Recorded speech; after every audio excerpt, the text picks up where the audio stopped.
5, 4, 3, 2, 1. Start. The office of the governor holds a significant place in the political and administrative structure of a federal democratic nation. It serves as the bridge between the central government and the state administration.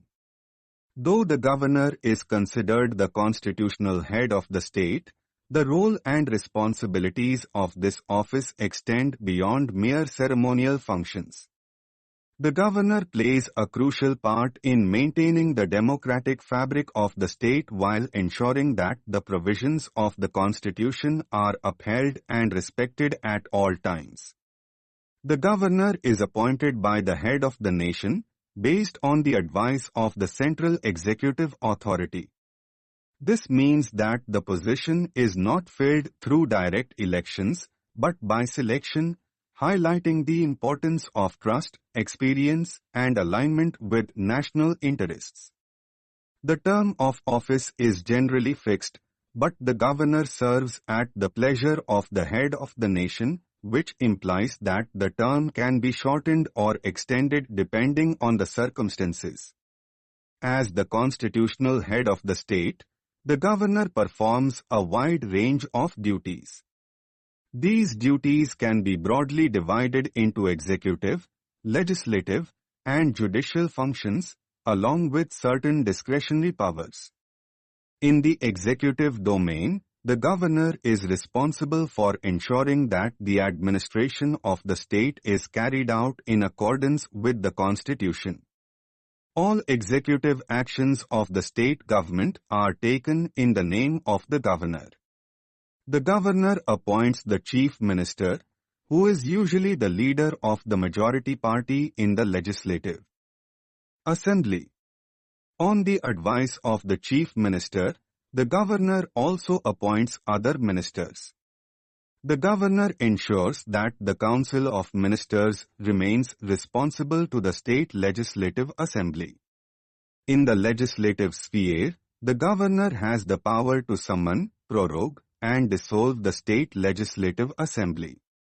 The governor addresses the first session of the assembly after general elections and at the beginning of every year. This address outlines the policies and programs of the state government. The governor also has the power to give assent to bills passed by the legislature, withhold assent, return them for reconsideration, or reserve them for the consideration of the head of the nation. The governor can also promulgate ordinances when the legislative assembly is not in session, which carry the force of law until the assembly reconvenes and takes appropriate action. In the judicial field, the governor has the power to grant pardons, reprieves, respites, or remissions of punishment to persons convicted under laws that fall under the jurisdiction of the state. This power is exercised in consultation with the Council of Ministers and in accordance with established legal procedures. One of the most important aspects of the governor's role lies in the exercise of discretionary powers.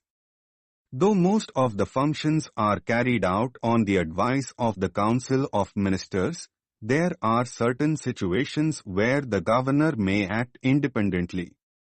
For example, in the event of a hung assembly where no party secures a clear majority, the governor has the discretion to decide whom to invite to form the government. The governor must then assess which leader or party is most likely to command the confidence of the House.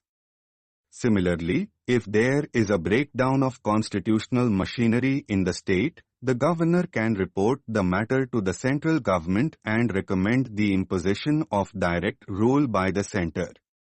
The role of the governor also includes serving as the chancellor of state universities, which gives the office a presence in the educational and academic sphere. As chancellor, the governor has the power to appoint vice-chancellors, approve statutes, and ensure that universities function in accordance with the rules and policies laid down by the government. The working of the governor is carried out with the support of a well-structured office that handles correspondence, appointments, ceremonies, and communication between the state and central authorities. The office of the governor is usually located in a residence known as the official house, which serves both as a residence and a workplace. The staff includes secretaries, advisors, protocol officers, and administrative assistants who help the governor discharge official duties effectively. The office also plays a ceremonial role in hosting visiting dignitaries, organizing state functions, and representing the state at important events. In this capacity, the governor becomes the face of the state, showcasing its culture, values, and achievements. This ceremonial role, though symbolic, is important in maintaining the dignity and unity of the state. It is also worth noting that the office of the governor has often been the subject of debate and criticism. Some argue that since the governor is appointed by the central authority, there is a possibility of bias in favor of the central government. This concern becomes more significant when the ruling parties at the center and the state belong to different political groups. Despite these criticisms, the office of the governor continues to play a crucial role in ensuring the smooth functioning of the state governments. The position requires a careful balance of constitutional duty, political neutrality, administrative skill, and personal integrity. Governors are expected to act as guardians of the Constitution, upholding democratic values and preventing any actions that may compromise the legal and moral framework of governance. In conclusion, the governor serves as a vital constitutional functionary in the governance of a state. The office is not merely ceremonial but is imbued with a range of responsibilities that require judgment, wisdom, and commitment to the principles of the Constitution. While the role is largely guided by the advice of the elected government, the discretionary powers and moral authority vested in the office make it a critical part of the federal democratic structure.